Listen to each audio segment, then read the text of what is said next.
we are going to take a look and see if this egg will change after the shell is gone if you soak one of them in plain water and one of them in salt water. So in order to see if this happens, we need to get rid of the shell. So what I'm going to do is I'm going to put my 2 eggs in 2 different glasses, and I am going to disintegrate the shell with vinegar.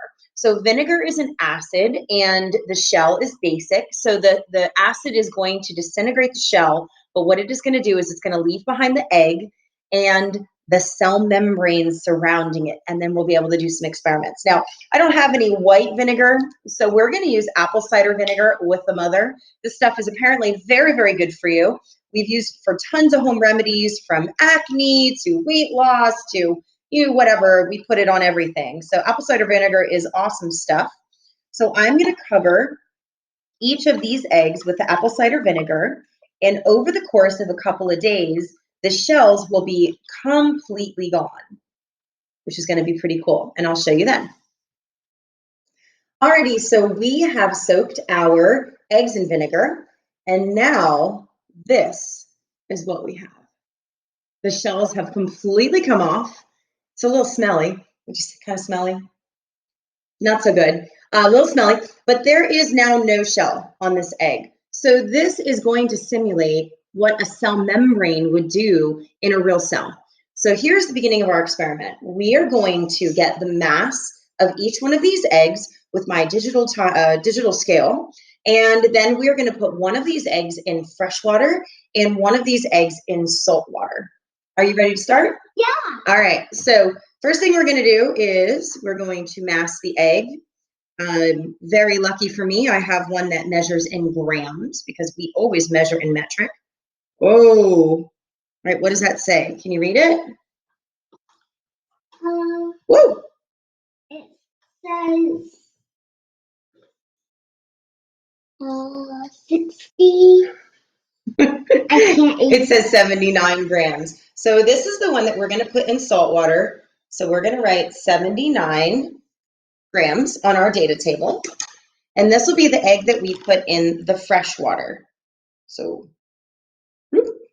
there it is. It looks like it's fat. It does look like it's fat. What do you think is going to happen to that egg, Olivia? You think it's going to turn brown? Yeah. You think it's going to get bigger or smaller or stay the same?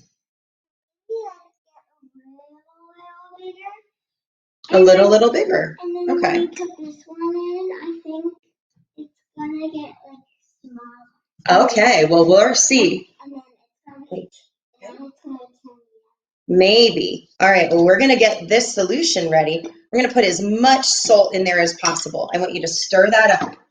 Okay, she's going to stir that up, and we're going to get the mass of the second egg. What? This egg is only 34. Okay, that's weird. That egg is fat, that first one. Okay, so this one's 34 grams. Okay, so we have that on there. That's our data table. And we're going to keep track of these eggs every single day. All right, how's our solution?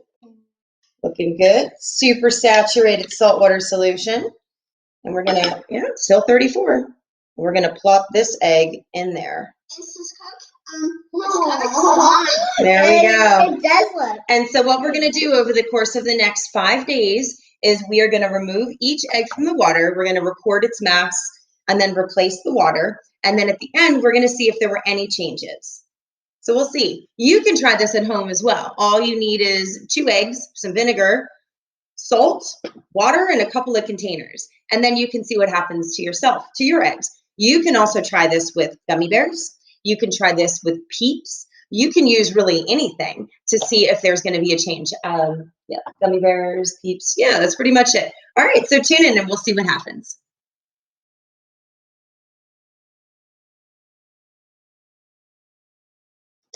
So just like a chocolate factory producing chocolate, the cell is also like a factory, and its job is to take things in, reassemble them, and ship things out.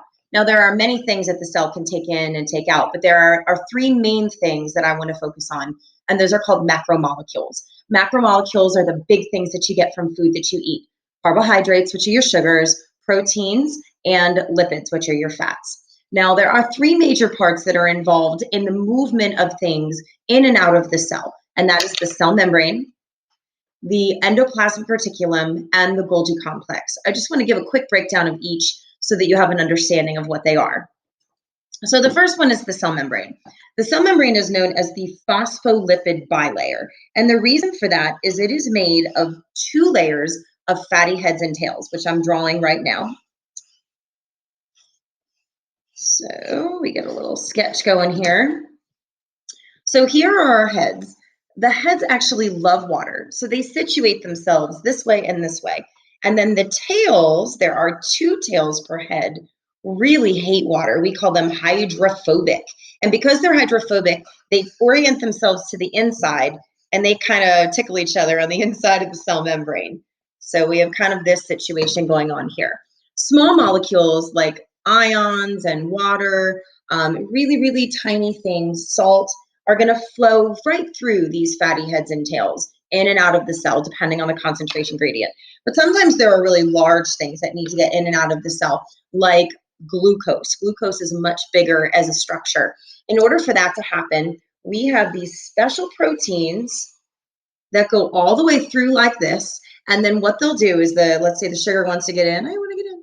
And then it'll hitch a ride on this carrier protein, it'll bind with it, and the carrier protein will carry it into the cell, okay? Now, once that's occurred and those molecules are in the cell, they are going to then work with another structure called the endoplasmic reticulum. Now, the endoplasmic reticulum is very large in the cell, and it is very membranous.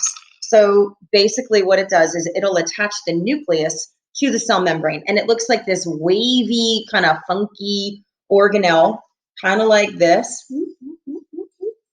And it'll connect like this, just like we call it the cell highway. Now, there are two different types of endoplasmic reticulum. There are rough endoplasmic reticulum and smooth endoplasmic reticulum.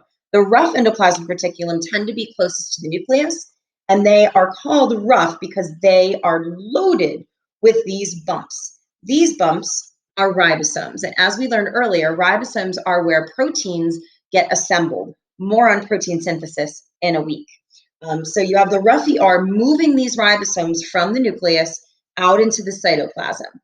The other part is the smooth endoplasmic reticulum. There are no bumps on these. They're very tubular and kind of smooth, and their job is to package and process carbohydrates and fats. They also detoxify, so that's another job, little side note there, but that's the endoplasmic reticulum. The final organelle that's involved in transportation is in the cell is called the Golgi complex, named after Camilla Golgi. If you discover an organelle, you can name it. So Camilla Golgi named it after himself. And the Golgi complex kind of looks like, oh, wrong marker, looks like stacks of flattened pancakes, kind of like this. And their job is to take proteins that are made in the ribosomes and package them up into little vesicles. So vesicles are kind of like tiny little cell membranes, and what they do is they're pouches that are like transportation pouches, and those go around the protein. So it'll form a vesicle, and then this vesicle will kind of move, fuse with the cell membrane, and blah, spit its stuff out. Okay? So those are the three organelles that are involved in transportation in the cell. Hopefully the slideshow will make sense to you, and then you'll do that very tough quiz at the very end. We will be back after spring break to talk more about movement in the cell. I hope you guys have a phenomenal break. Enjoy your time, and we'll see you next week.